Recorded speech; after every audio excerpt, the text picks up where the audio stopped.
Hello, welcome to Glasgow Rangers Nation with me, your host, Owen James, guys, the channel that brings you your team every day. So please smash that like, smash the sub, and come and join in with the channel, guys. It's free here. We don't have paywalls. We don't hide our information. We don't do any of that. It is all here free for you. So please, obviously, come and smash the sub.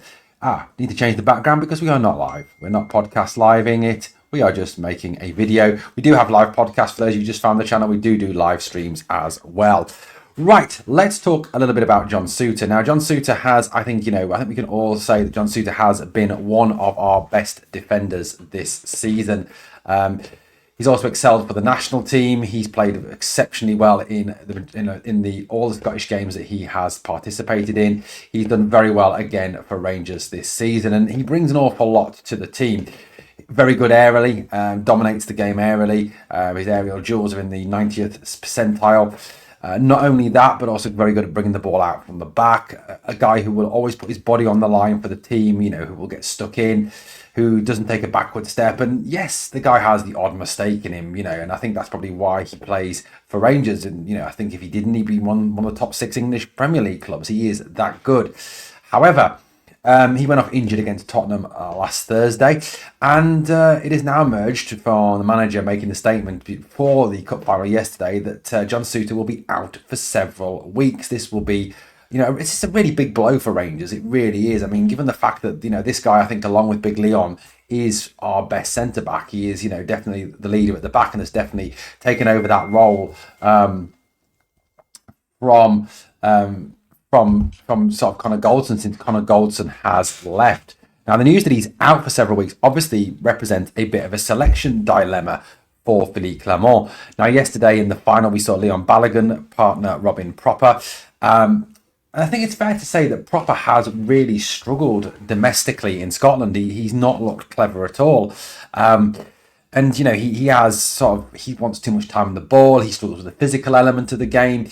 He reminds me a little bit of Ben Davies in the way that he plays the game. And I wouldn't say there's a great deal of difference between Davies and Propper, to be perfectly honest with you. Now, the other obviously issue is that Leon Balogun is 36, and it does, I think, even looked even more so yesterday, like Big Leon cannot play 3 games in a week. Obviously, he was brought on Thursday night when I think Clement probably wouldn't have wanted to use him with John Souttar's injury. It does leave us short at the back.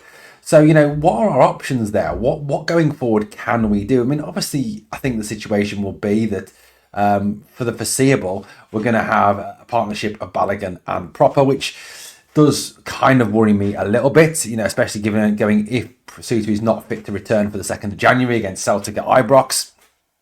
That does slightly concern me.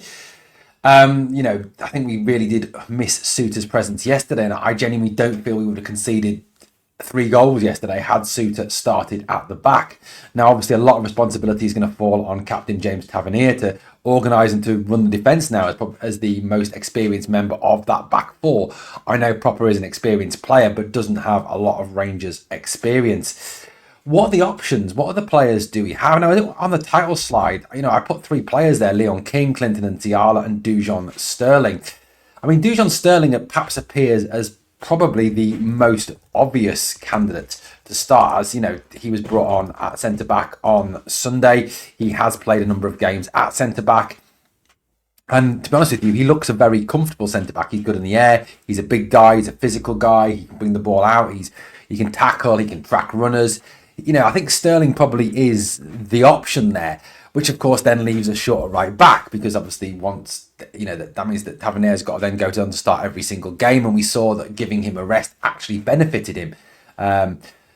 It does leave us in a bit of a position at the back in terms of being short on numbers, especially obviously with Big Cass also out as well. So, where do Rangers turn? So Sterling, I think, is probably the primary backup option to Balogun and to Propper. If Propper doesn't show an improvement in form, or if, for example, if Balogun, obviously can't play 3 games in a week, and we'll have a look at the games upcoming shortly.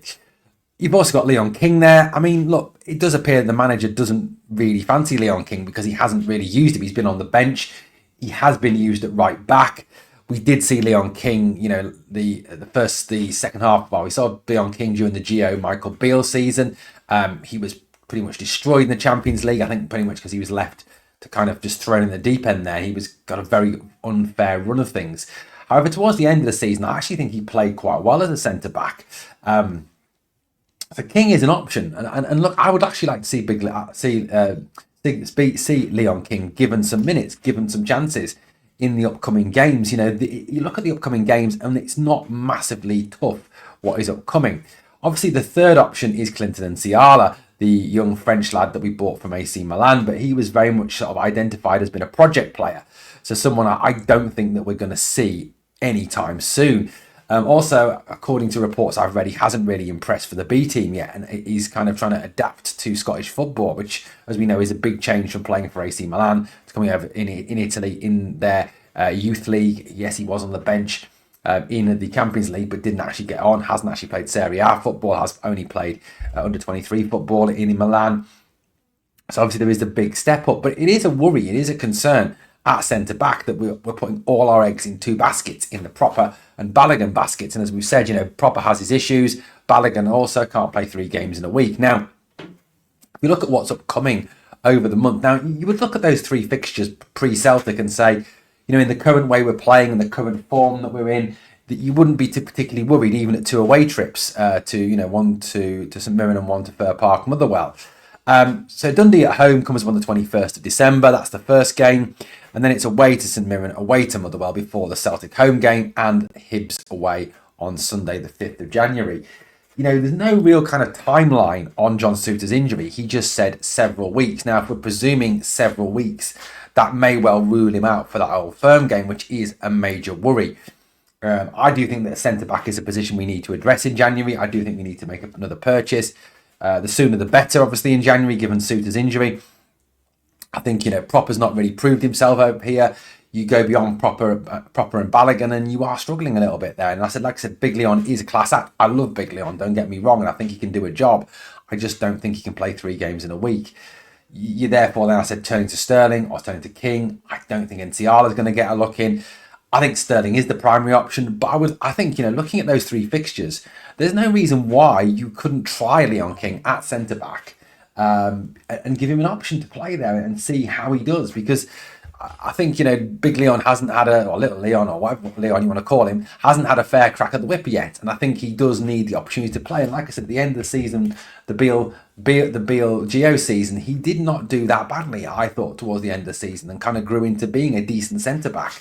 Again, he's another one who can bring the ball out from the back, who can distribute the ball well, having played as a 6 for the Scottish under-21. So I do think that's an option. But it is a concern. It is a worry for me going into these fixtures that, should Balogun or Proper not be able to play every game or not show the form that we're perhaps hoping they're going to show, that these are the only three options. Sterling, like I said, is the strongest option, although not a natural centre-back. Leon King, I would like to see, given the chance, to see if he can do it against Dundee, against St Mirren, against Motherwell. And Nsiala, I very much doubt we're going to see, even though he was very highly rated at Milan. The worry for me is that Souttar isn't fit for the 2nd of January against Celtic. That is a big concern. And given the way that Celtic exploited our centre-backs on Sunday, I think that could be a big concern if Souttar isn't fit. Like I said, several weeks. We don't know what several weeks is. Is it 2 weeks, 4 weeks, 6 weeks? It does appear a bit weird, though, that it was it's a game day decision. It's close. He's close to being fit, was the message before the final. And suddenly it then comes to several weeks out. So you've got to kind of ask what has gone wrong in that short term. So I do have a real worry there. And I do now feel that centre-back is a position we do genuinely need to address as a matter of urgency in January. Guys, let me know what you think. Who would you start? What option would you go with at centre-back if Balogun can't play 3 games in a week and if Proper does suffer that lack of form that he's shown recent times? Thank you for watching Glasgow Rangers Nation. As always, on the way out, smash the sub, like, comment, share, do all that great stuff for me. Thank you for watching. We are the people.